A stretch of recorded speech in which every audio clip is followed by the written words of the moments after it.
What is up? Coach Emma here, and welcome back to the Fit Habit Life podcast, where we cut through the noise, talk real health and fitness, sustainable fat loss, and habits that actually work. And today I have a super special guest, my fellow coach and friend, Marie. Welcome to the podcast, Marie. Thank you for having me. I'm so excited to be here. You're welcome. Yeah, we met in a forum I don't know, well over a year ago Yeah, now. how time Yeah, flies. right? It's crazy. Yeah, And we got to go to the Real Coaches Summit together. we sure did. We were buddies. Yes, it was a lot of fun. We saw all the speakers together. We got In-N-Out Burger. And oh no, you I didn't did go to not. that. I did Oh, not. Me, the we did all the other gluten-free. things. Yeah. We went to the speakeasy together That's right. We did and go to. drank water. Yes, yes, we did. Had Ah, fun nonetheless. yes, yes, definitely. Well, cool. So thanks for being on. My I pleasure. want to give you the floor to introduce yourself and just how did you get into fitness? Tell us the origin story of Marie. Sure. Hi, everyone. My name is Marie Neuhaus, and I'm the owner and founder of House AF Fitness. And Emma and I were just talking about how I'm likely going to change the name of my business, but that is totally fine because I'll still be Coach Marie. So, how did I get into fitness? I grew up a dancer, and so I think I just always assumed I would be fit because I was dancing. But then, fast forward to college, and the dance program that I was in was really crappy. And so Wow. I decided not to continue dancing, which was kind of a sad day. I miss it like every day of my life because I've been dancing since I was 3. Um, but that turned into just partying in college. So the dancing I did was at like nightclubs. So um, leading a really unhealthy life. And then fast forward to when I was 28, I went to my grandfather's funeral, and he had a military honored funeral. He never talked about his service, which is weird to me. Like, how can you be 28 years old and not know that your grandfather served? So the That's Army and Air Force, or the Army Air Corps, was there and gave him a military honored funeral. And I was so inspired that at the time, the husband that I was married to, I practice husband, I went home and asked him if he was okay if I talked to recruiters. And he was like, sure. So I talked to all of them, and I was really motivated by the Marine Corps recruiter who showed up in his blues and was like, you may not make it. Do you want to do this? And I was like, hell yeah, I do. So I knew I had to lose weight. I had to quit smoking, quit drinking, eat real food. So I literally overnight, like I would never ask any of my clients to do this, wow.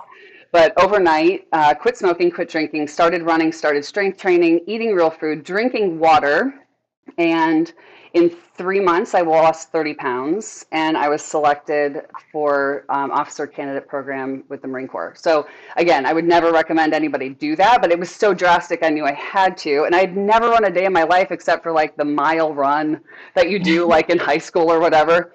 So it, as my sister would say, like, unless you're being chased by a bear, like I had never run. So that was definitely a new experience. And then I had to start learning how to strength train, like, and not just strength train, like how do you be a Marine? So I learned, but when I went, I was selected in 2008 and went that October. And on day 3, we ran our physical fitness test, and I dropped from heat stroke, so I almost died. Um, Came home, no insurance, no job, no apartment, like nothing, because I had let everything go. Wow. And I had to, like 3 months, I just had to do nothing because my internal organs had to heal. So, come the January of 2009, I decided to start again and started a return to run program, eased back into strength training, called my recruiter in March and was like, I want to do this again. And he's like, I'll get you in the May class. I'm like, no, no, we're going to do this on my time. Let's aim for October. Let's continue like doing this slow to make sure that my body is okay with it, and was selected again. So it's funny how like now when I look back, I know what I would do for myself, but I didn't know what I was doing. I had never lifted weights before. So that was really the beginning of my fitness path. And it inspired me to want to show people that they can do amazing things with their bodies, like amazing, that you would never imagine if you just put your mind to it and then do, follow it with action. So when I got out of the Marines, I was working in corporate, and a couple years after I was working in corporate, I purchased the certification program through Nesta. And it was the only accredited one that didn't have like a 1 year deadline because I knew working in corporate, I might not be able to do it in a year. And again, fast forward to 2019 with my current husband, who forever husband, we're waiting to go on our honeymoon. And I was like, I'm turning 40 in January. Like I have to do this. So I quit my job from the airport and started my path in fitness. So I started it in COVID. So I started online, started my company in June of 2020, and um, it's been really kind of cool to like enter people's safe space, and train them from the comfort of their own homes. And that's really been the beginning. And I've just continued that. And so, yeah, fitness journey started with the Marines, but then it evolved into just really wanting to help other people do similar things. Like I don't train other people to be Marines, maybe one. My old rack mate, she's one of my clients, which is super cool. But and now she's like a lieutenant colonel in the Marine Corps, so it's been Oh, fun wow. to see her path and help her stay fit to make sure that she can always, perform in her Marine Corps duties. So that's really how I got here today. That's awesome. Wow. What a crazy journey. Like, Right? and I mean, like, going back to what you said, like, had you known what you know now, you would not have done it that way. I feel Yeah. like that's most of us, Yeah, right. Yeah. I mean, the best thing at that time was like P90X, and that's what I was doing. So no, shade against Tony Horton. He got me really fit, but I know so much more now. Like for example, last year when I was really hot and heavy into lifting the barbell and wanting to get really good at it, I trained for the barbell. But then, and so like increasing weight and getting strong, just like you and I were talking about how much fun it is.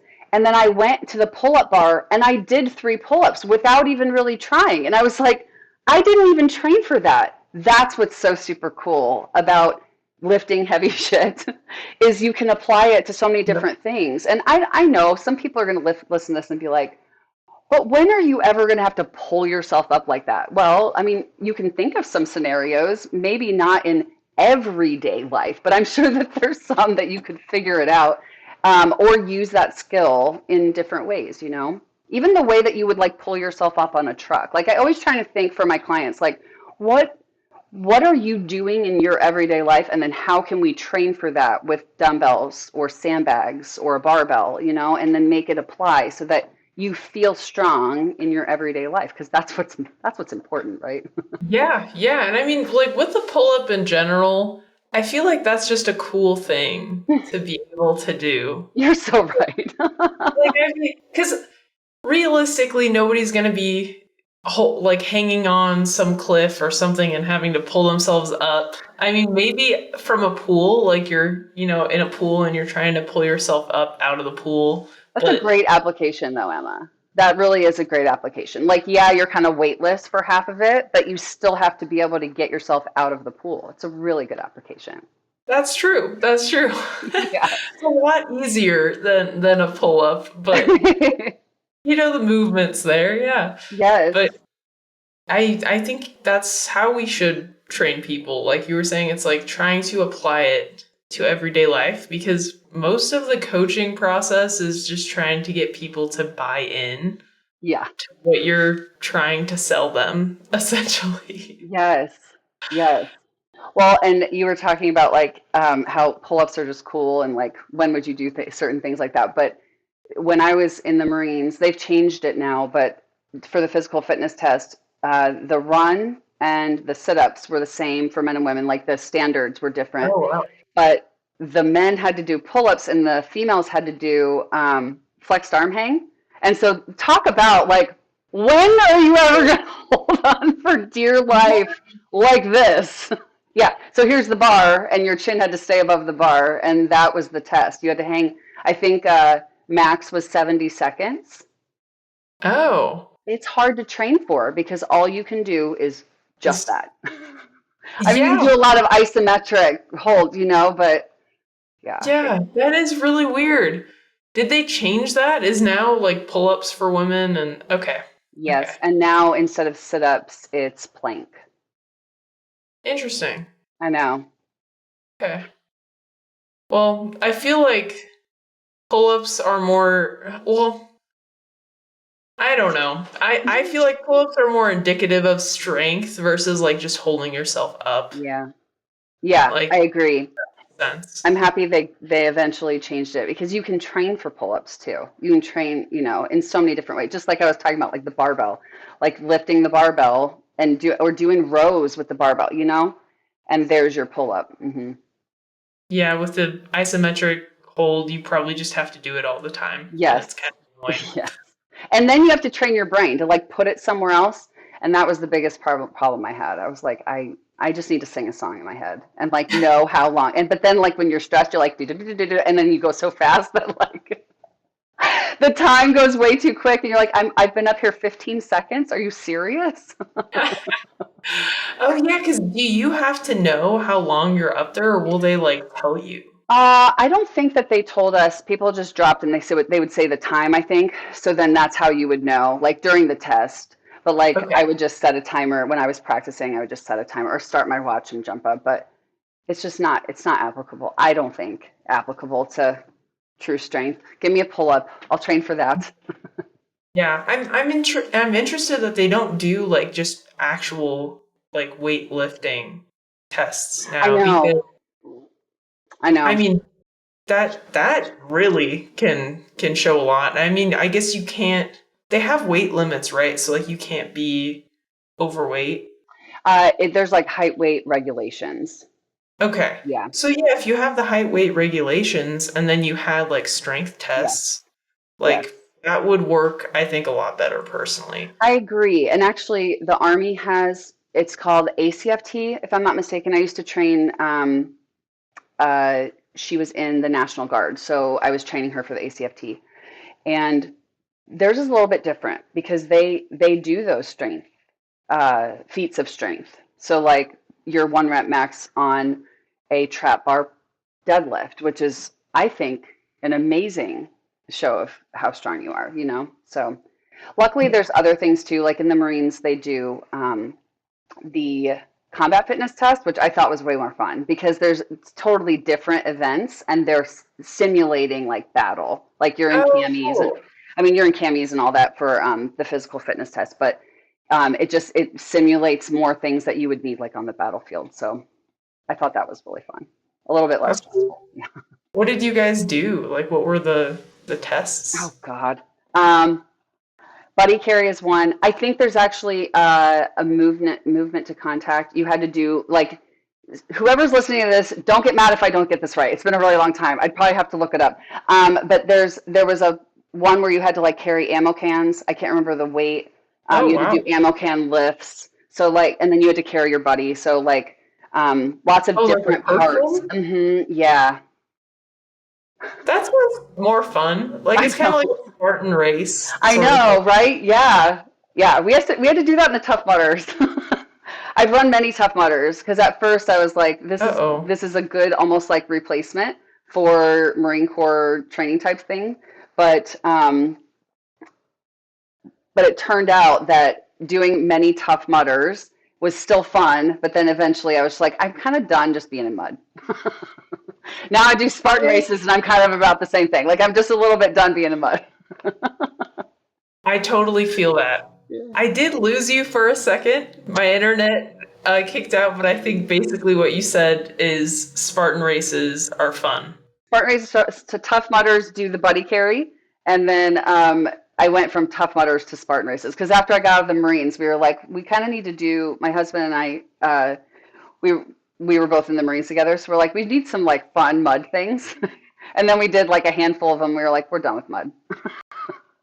That's fair. That's Yeah, fair. yeah. I I will say I'm one of the people who will like opt out of some of the gross events. Like there was one at one of the Spartan races. It was like you had to climb over this thing and hop in the gross water and like Yes, swim under something. I'm like, I'm not doing that. It's at the end of the race. Like I yes, just did like 20 obstacles. I'm yes. good. Like They I still have skipped. that.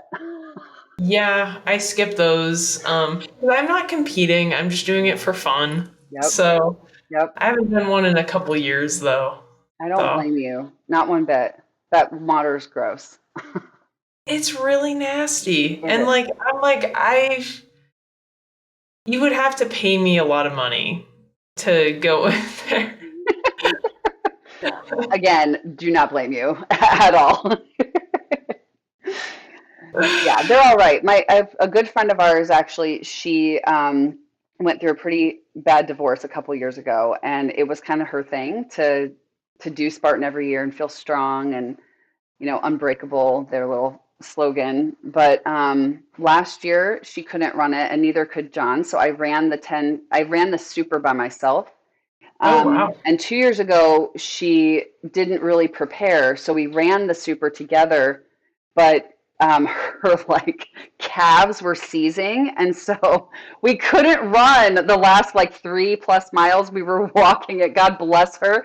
So Oh. we did it for time that year, which is so funny. We wanted that additional challenge. So when we got to the gross water, I hate that obstacle, by the way. And when we got there and I was like, I want to pass, she was like, no, you have a red headband. Like, if you don't do this obstacle, then you're disqualified. I'm like, it's literally the third to the last obstacle. You're gonna eliminate me? She's like, it's not you. It's like everybody with the red headbands. So I did it. I was Oh. begrudgingly doing it. Yeah. But we decided, I think this year will be the last one, and then we'll figure out something else fun to do. I Because want the to do one. obstacles are similar from year to year, you know? Yeah, yeah, that's true. They're pretty much the same. Like they might swap one out or Yeah. do like a different monkey bar variation or Or come something out with like a that. new one, get rid of one that, like everybody's kind of mastered. Yeah. What did you say you want to do? What? Oh, I want to do one again. Yeah. But it's just like for my relationship to exercise, it was not a healthy thing. So, I understand. Yep. I understand. Have you ever heard of high rocks? yes, yes, I do want to try that. Me I too.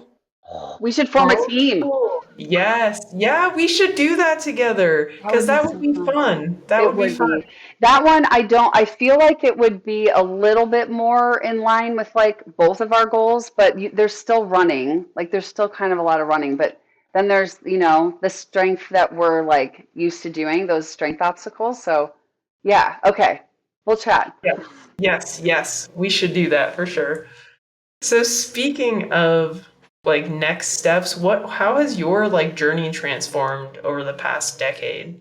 Oh, decade. Wow. 10 years. So coming out of corporate America and then starting my business was probably the biggest. So quitting in December of 2019 and then starting my business in 2020. That was a huge change. And so there was not too much, going on the 5 years before that, because I was working in corporate and just doing the thing and hanging out with my fiance, who is now my husband, and just living like we call ourselves dinks, dual income, no kids. We were then, and just having a blast. Oh no. Did you lose me again? That's Yeah, okay. yeah. We'll we'll get my husband to edit these That's if it looks okay. weird to edit these parts out just so people don't get all bored and stuff. Yeah, no, that's okay. Um, so yeah, like the 5 years, because we're at 5 years now that I've been in business. So the 5 years previous was really just my husband and I enjoying our dual income, no kids, the DINK period, Right. just having a blast. And then started my business, and shortly after, so that was in 2020. So I was like really early in starting my business, and then early 2021 I got pregnant. So that like changed everything too, because I was Yeah. thinking, well, I want to help like women who are probably like 35 to 50-ish, professional, busy women who have maybe never worked out before or are just getting back into it, that demographic. But then when I got pregnant, I was like, okay, so now I can help moms because, or women who are pregnant, because I got the pre-postnatal certification when I was pregnant to help myself and clients. But then I also got the pelvic floor fitness certification, so I can help anybody because we all have pelvic floors. So that changed a little bit. And then once I had my son, like I was really postpartum, Emma. So it's like I didn't really know. Most days I didn't know which way was up. Like I had all the bad symptoms of like hormonal Mhm. dysfunction. So that really put my business kind of on the back burner. I only did the bare minimum I could do because I had a hard time. Like higher level thinking was really hard. Finding motivation was really hard. I was exhausted. My son wasn't sleeping very well. He's never really been a Um, good sleeper. So that kind of changed a little bit. Like it didn't change the trajectory of my business, but it definitely changed what I was able to put into it. And so, come early 2022, let's see, he turned one, 2021, 2020. So early 2023, I was like, this enough is enough. So I went and talked to a hormone doctor and got on hormone replacement therapy, and it significantly helped. Like that's awesome. the my testosterone was low, so that was the big one. Like my vitamin D was kind of low. I think we all generally have low vitamin D, so even Yeah. just taking a D vitamin helped. But then I started on testosterone, and that got me like 70 to 80% of the way there. And then she had originally recommended progesterone, testosterone, and NP thyroid to elevate my like T3, T4 together. And so I thought, well, let me get on the MP thyroid. Maybe it'll take me the rest of the way. And it did. But I do have to say, like just putting a plug out there for women who are maybe thinking about hormone replacement therapy, it's hard enough to find a doctor that does hormone replacement therapy, like say in your network. Like it's hard enough to do that. Then it's hard enough to find a good one. And then it's hard enough to find the ones who actually know what they're doing. Like the more that I listen to these like forerunners of women in the women's health space, I'm learning so much. So I say all that to say, I was feeling spectacular because my testosterone was like in the hundreds. So I was like at the highest level, my testosterone was like 525. Women should never have testosterone that high, What? and my doctor didn't think it was a big deal. Yeah. I have a client with a very similar issue with their hormone doctor, and I'm trying to get her to switch. And Yes. I'm like, dude, you're gonna start growing a beard Yes. and other things in other Other areas. You don't things. want to. Yes. Wow, So here's what's crazy too terrible. is it was consistently climbing. So for those who aren't familiar, when you're on hormone replacement therapy and you're taking a controlled substance, which testosterone is, you have to have labs every 3 months and you have to see your doctor every 3 months or else they won't fill your prescription. So labs every 3 months, and I'm not kidding, every 3 months, climbing, climbing. And I wasn't increasing my dosage. So clearly my body holds on to testosterone very well. Climbing, climbing, climbing. Again, 525 was the highest. And now that I'm learning, like, there's a very strong relationship between estrogen and testosterone because testosterone converts into estrogen. So then I started weaning off of testosterone. And wouldn't you know it, though, my estrogen was going up. So at the highest, my estrogen was like 800 something. Yeah. So I came to the conclusion ages ago that the hormone doctor who by trade they are OBGYNs, like that's the office that they are, and then they have this sub practice of hormone replacement therapy.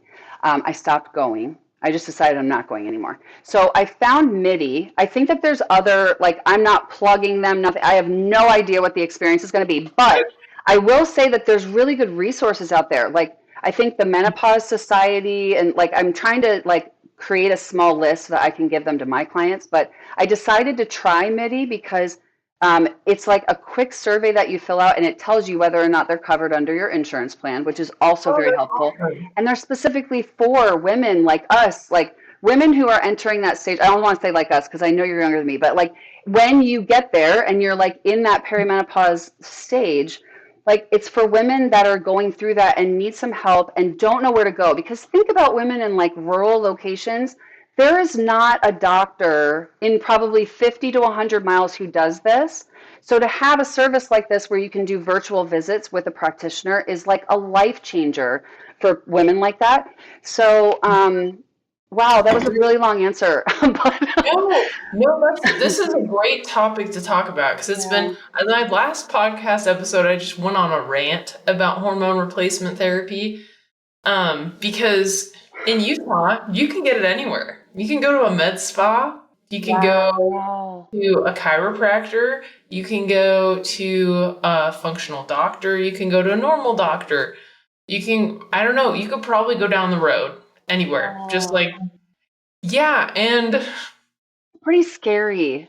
yeah, because a lot of these people are not doing it right. And that's No. why, and I thought there was a place that I trusted and I sent clients to. I thought they knew what they were doing. And no, Oh they did no. not. Yeah. So thankfully, with the coach that I have, he has connections to a hormone replacement person. And so I've hooked up my clients with That's her awesome. because I just, it's very frustrating because I'm Yeah. like, hey, go here. And so, one example, Yeah. one of my clients, he's had 2 heart attacks. His heart stopped, actually, and he was resuscitated. Oh my God. And the hormone lady, she only tested him once, the first time. She only does pellets. That's Oh, another red flag. that is a Those are red flag. Mm-hmm. because well, you can kind of get the other ones from her, but she'll highly suggest you get the pellets. But for those of you who don't know, the pellets, if you're very active, your body, basically they're like in your body fat. They like inject it subcutaneously, it's just hanging out there. Your body can metabolize it a lot more quickly. There is no way to control the amount your body uses. And there's no getting them out either. No, you can't get them out. Yeah. And so I had him get tested so I went through a functional cert. Basically, I can help people address hormone issues, gut health issues. I can order labs now. Okay, great. But through nutrition, coaching, I'm not a doctor, just to clarify. Yeah. Um, but his testosterone was 1500. Oh my God. Yeah, yeah. And he's like, yeah, I've been like more irritable lately and other things. Because his testosterone is like steroidal, like this is like Yes. bodybuilder Yes. level. Yeah, and it's like that's really dangerous. It's Yes. kind of funny, but it's not funny because that could really compromise his heart and his heart health. Yes. And they don't test like the clinics Yes. around me. They don't test every 6 months. They don't test every 3 months. They Wow. test once, and then they get you to come back every 6 months to get more pellets Oh when they my don't even God. know. Oh my God. Yeah. That's insane. It's really scary, especially when you don't have a practitioner who's looking at like how, like, are you well-rounded in your care? And I, believe me, I get up like on my high horse every now and then because I'm learning so much and I feel like we have to advocate for ourselves and we have to educate Yes. ourselves in order to know that we're getting the right care. It's hard to know if we are. I mean, look, it took me months to start questioning what this PA that I've been working with, what she was saying. And I was thinking maybe I should see the practice physician. Like maybe the answers would be different, but I don't think they would be. And so that's really disappointing. If I did it, I probably would prove to myself that it's not different, and then I would just be disappointed that I wasted time. So I'm just leaving the practice. But I think too, for anyone who's listening, to know like the ranges of testosterone in particular, it's lower for women. So obviously, men are supposed to have more, but we are supposed to have testosterone. And the crazy thing is, she made it seem like to me that I was feeling better, so I was in a range that made sense for me. Okay, that's fine. However, our range is 4 to 50. So I shouldn't have testosterone in the 500. So anyone who cares to know, Coach Emma and I have the same coach, And he even said to me, um, I'm actually surprised that you don't have a lower voice. But funny enough, I was trying to sing some songs over the weekend and I don't have as high a range as I used to. So it's definitely affected my vocal cords more than I Oh, realized. Yeah. And he mentioned some other symptoms. He didn't ask me, did you have them? He said, I'm surprised you don't have these. And I was like, I but I do.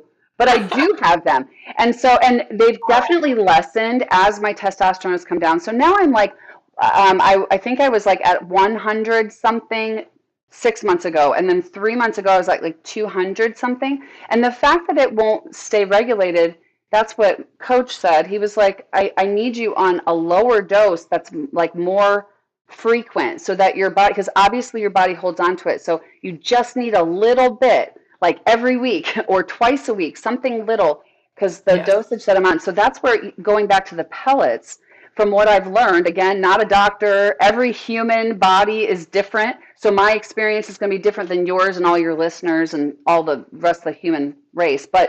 Um, but what I am learning is starting small and with one thing is key, because and I wish that she would have guided me that way.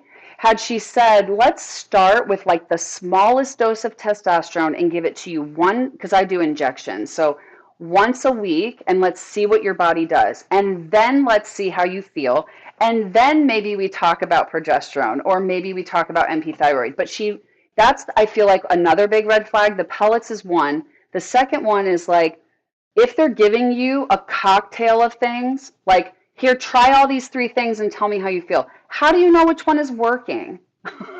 Yeah. So that's where I started. Like, I should go with the biggest outlier, which for me was testosterone. My level was 12. And I don't know how any human could function on a testosterone of 4. I don't know where our range came from, but I was like worthless at 12. Here, let me pull up. So, off the top of my head, I can't tell you what the optimal range is, but I have some resources that I leverage when I do look at clients' labs. So, let's see what optimal Optimal. actually I would is. love to know that because she didn't even tell me Yeah. that. She just said your She probably testosterone's doesn't low. even know. She probably No, doesn't even know. I mean, let's be honest here. probably not. Okay, so I think, okay, 35 to 45 is the optimal range. That sounds good. Let's do that. And yeah, right? Yes. And for men, for context, given the client that I had that was 1500, optimal is 700 to 1000. Yes. Yes. So higher than that is, and I was looking at his labs and I'm like, oh my gosh, he's having all of these other markers are off. And it's like, I was looking at the data and it's like, oh, this signifies too much testosterone. This signifies too much testosterone. I'm like, oh, well, given his levels, okay, hello. Goodness. Yeah. Yeah, I'm It's glad really you're doing scary. that Thank because you. that, and I'm glad you figured that out because dang, I like know. one of my female clients at the same clinic, her levels were like 200 and 300, and the doctor's like, yeah, it's great, it's fine, but they didn't test like when the spike happened. So Right. her levels probably went up to 500 and she's very active. So Yes. she probably metabolizes it Yes. really quickly. Yes. It's really, really scary because we want to think that we're in good hands when we're going to a doctor, and this is their practice, right? This is what they do all the time. But it's really unfortunate that we have to be skeptical about everything, question everything. Like, at least this PA, as much as I don't prefer her anymore, I do appreciate that she knew that I wouldn't just get or take what she was giving me, that I was going to look it up and research it and decide on my own, not just her telling me. So I do appreciate that, but I'm really looking forward to trying something else and just seeing how it's trying another practitioner and just see if I can find someone who's a little bit more conservative with their approach. Because even progesterone, like it dips in perimenopause. That's why most women end up with shit sleep. Like literally either cannot fall asleep or cannot stay asleep or both. And then they're like, what did I do from like yesterday to today? Like, what is different? Nothing is different. It's your hormones. So with progesterone, again, what I'm learning, like starting at 1 or 200 milligrams is good, but then figuring out how often, what time of day to take it, like generally right before bed is good. But is 200 too much for you? Do you need to do 100? Like, how do you do that? So to work with a practitioner who actually cares about how does it make you feel? And then, like you're saying, like, how does it impact your labs and everything else? Like, that is key. So if you have a weird feeling, then like question that gut feeling and then Yeah. maybe find a different practitioner. And I understand too, like it causes stress. Like for me, I'm in this in between weird stage because I decided not to go back to my PA. I'm supposed to be having labs drawn either like last week or next week or something like that. And I'm starting with a new practitioner. So it is a little bit frustrating, but it's your health and that it matters, you know?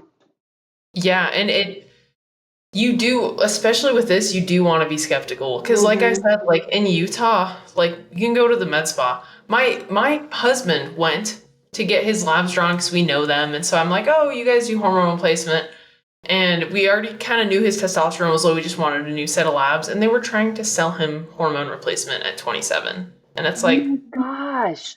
I know. I had clients who are really unhealthy, like their lifestyle's terrible. They don't eat the right foods. We're working on that, Yeah, obviously, but obviously. they go in there, and she's like, she was, I don't know, 24, and the lady's like, yeah, you should really be on hormones, and I'm like, Who are these people? yeah, Stop it. I'm like, no, you don't need to be on that. It's your hormones are out of whack because you aren't sleeping well, you're super stressed, and you're not eating quality foods, and you're not Yes. training or moving your body.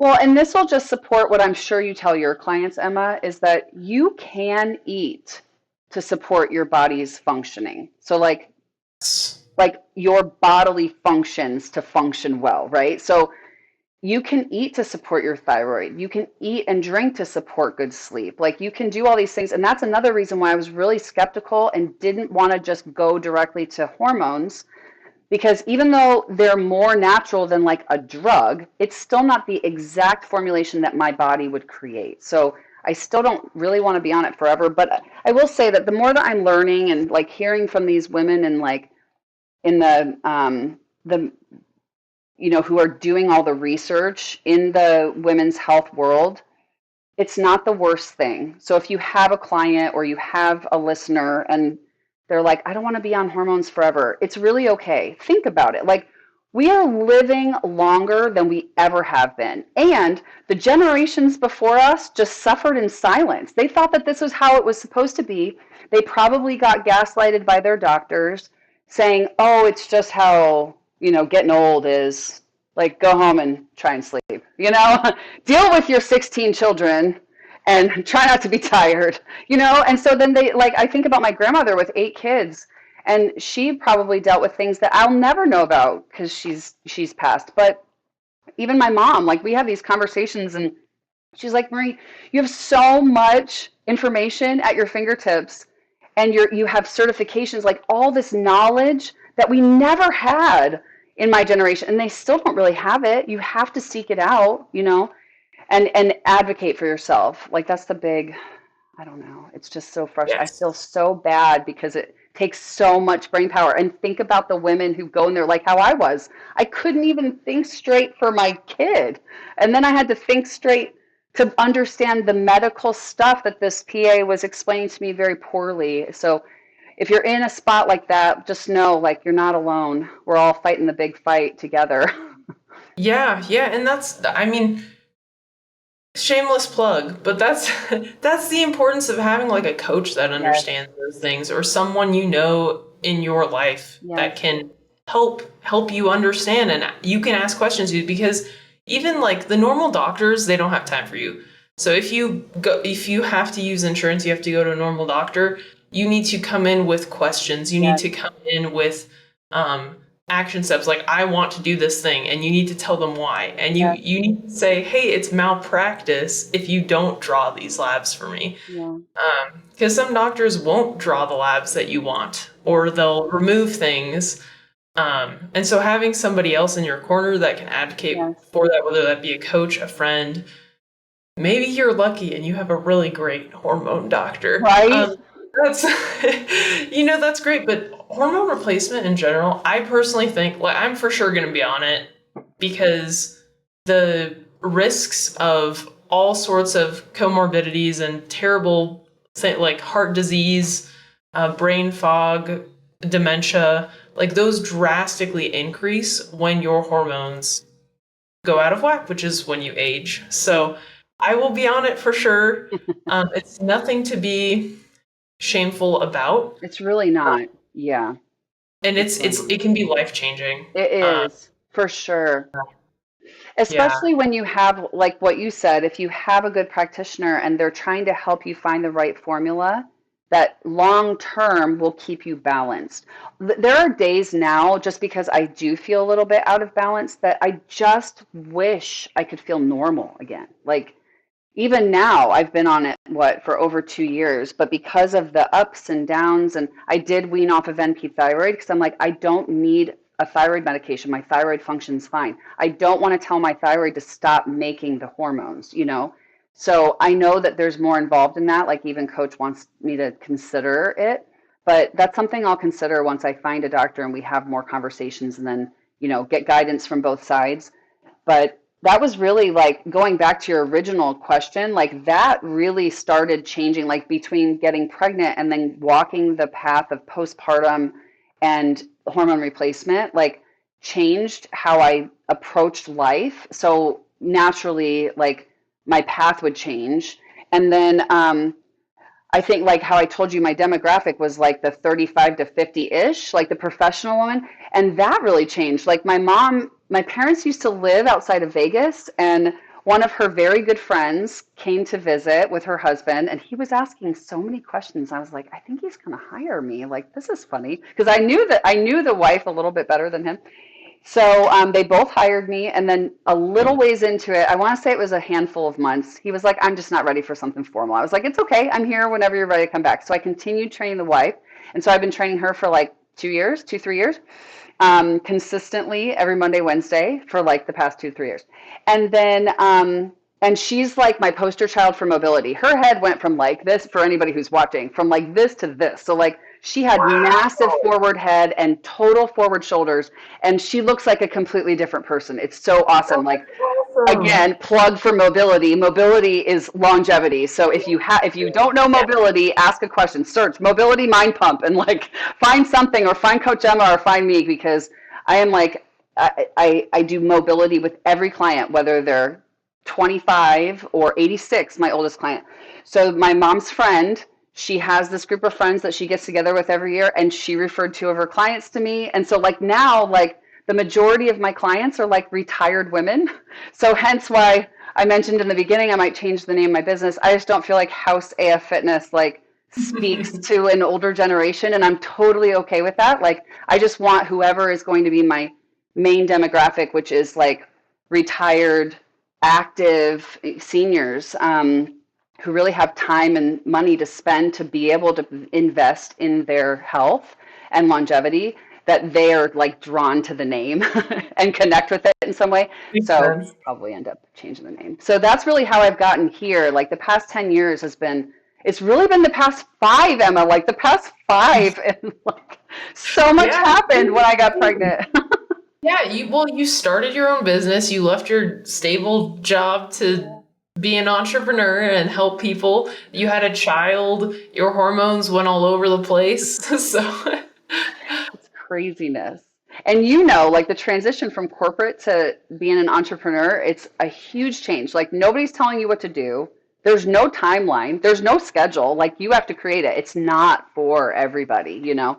And I think you find out pretty quickly if you're going to be able to thrive in that. And thankfully, I've had this because with my husband working at home and he's the 9 to 5, like it's helpful that I have a flexible schedule with being able to do things for Hans, little one, yeah, and being able to like go to his events at school. And, he's been able to work half days and I've been able to adjust my schedule so I can be with him. So, I mean, he is definitely, when you have kids, like you don't really, I didn't think about it, like the amount of time that you're with them, obviously plays a part in the relationship. So he's way closer to me than John. And it's like cool that now I'm starting to see a little bit of that transition. So it takes, at the time when I needed John's help the most, he couldn't even give it to me because Hans only wanted me. So it's funny, like when you come out the other side, you're like the veil is like lifted off of your eyes. You're like, oh, this is supposed to be fun. Like, but at the time, it was so not fun, and I was walking around like, why do people have kids? Like this is a mess. But it's cool because now I can actually see joy and like that's how it's supposed to be. You're supposed to be able to be joyful and like savor all the moments, and so it is much better now. I just need to find that balance because the balance will come the consistency. Yes, yeah, and it's really tough when you are a business owner and a mom to like find that like soft spot balance or balance between the two. So like what does your schedule kind of look like with your son? And now you said you're doing mobile training too, so Yeah, yeah, kind of shift everything. it does. It will a little bit. So on Mondays and Wednesdays, I do all of my Zoom coaching, and I started a little bit on Fridays because Fridays were kind of my day with Hans, and I wanted that before he went to school. But I still get the majority of the day. I just have 1 hour, and then I know that like eventually I'll add as he's like in school, especially like pre-K. He's going to need those like 5 days a week. So Mondays and Wednesdays are Mondays are my solidly heavy days on Zoom, and then Wednesdays are kind of like the clients that I maybe can't meet on Mondays. They come on Wednesdays. I meet with them live in person on Zoom in their home or wherever. I have one client who goes to her rec center, and I train her from her rec center, which is great. She's in a rural community, so it's helpful that she has access to a gym. And then now Tuesdays and Thursdays, I'll be training two clients who are just moved an hour north of me.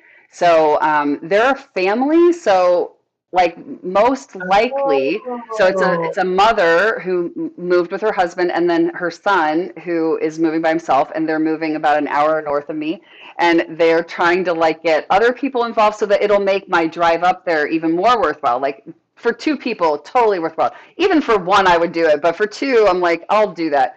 So, and that'll be my Tuesdays and Thursdays, and then I'll probably put some cool. clients in the afternoon if I can do it. So I do coach a women's like strength class every other Saturday, and I have two consistent attendees, but I haven't promoted it a ton. And I don't know if it'll stick. Like, as things evolve and change with your business, things that you started doing, just like for the professional woman, 35 to 50, I thought a strength class on Saturdays would be awesome. I knew I couldn't dedicate every Saturday, but every other Saturday seemed doable. But now, because of my demographic changing and the demands on my time kind of changing, this might be the last year for it. I haven't told anybody, but I did talk to John about it, and he's like, "You got to be okay with decisions like that, because obviously, when I turn off my computer and go get Hans, another job starts.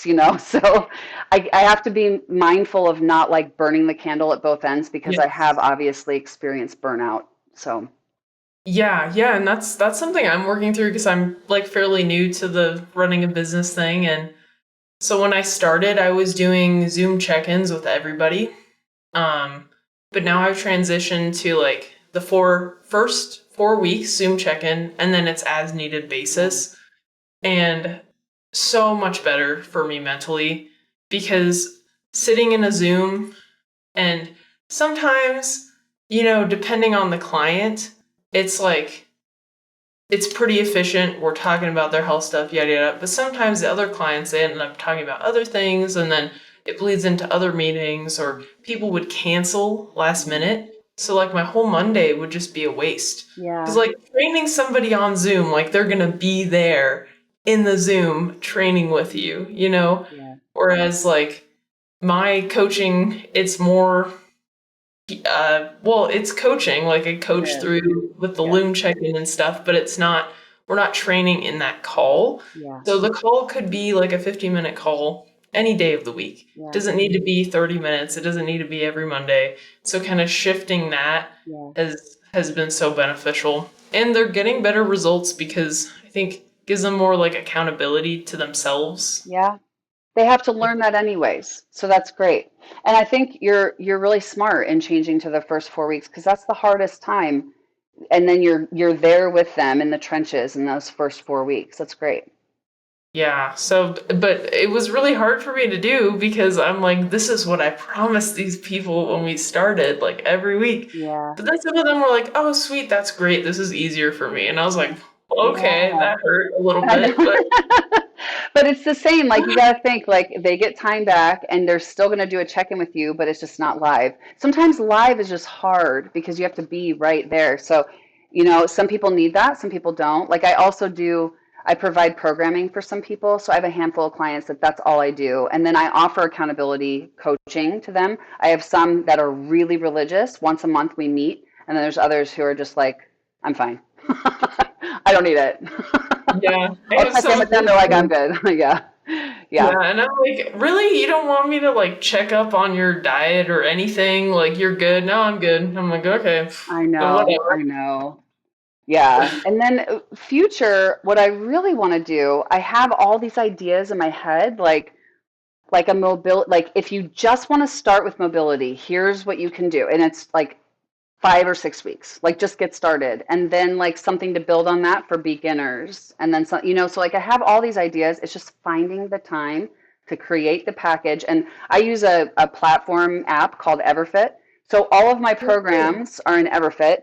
And like even the programs like from Mind Pump where they're like use them with your clients. So I actually took them and I videoed me like doing all of the exercises. So those programs are in there. So I have a handful of programs in there, but I don't know. Like I'm hesitant to like put them out to the masses, but it will happen at some point because I feel like there has to be some sort of logical transition with the name, the business name, and then I'd be able to like do that. So I have all this process in my head. It'll come eventually, but the mobility one is huge. Like I just keep thinking if I can just get that one out there, that alone would be a game changer for so many people. Because girl, I gotta tell you, I walk through the airport and this is what I see. All these like kids, kids with forward shoulder and forward head, and then they stand up and there's no difference. Everywhere. It's like forward, Everywhere. oh my God.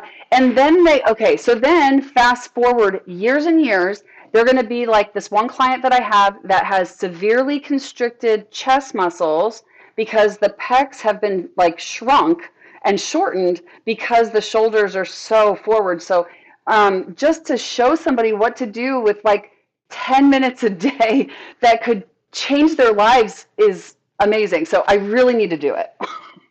Yeah, just do it. Yeah. So that's go. I was talking with another, so the other person who I had a podcast with last week, it released today, or today's Monday, 21st or whatever, Yes. while we're recording. And she was like, yeah, I started my podcast and I keep like putting off. I'm like, just do it. So Do it. you just do it. Yeah. Just do it. Rip the Band-Aid off and iterate. Because I think a lot of coaches, entrepreneurs, whatever, it's like they have these ideas, but then they don't implement them. Yes. But even if it's not perfect, Yeah. it's going to help somebody. Yeah. You're so right. And even if it's just one person, that's still one person You're that you right. impacted. It's so right. You're so right, Emma. Just do it, dude. Do it. I just made a to-do list item.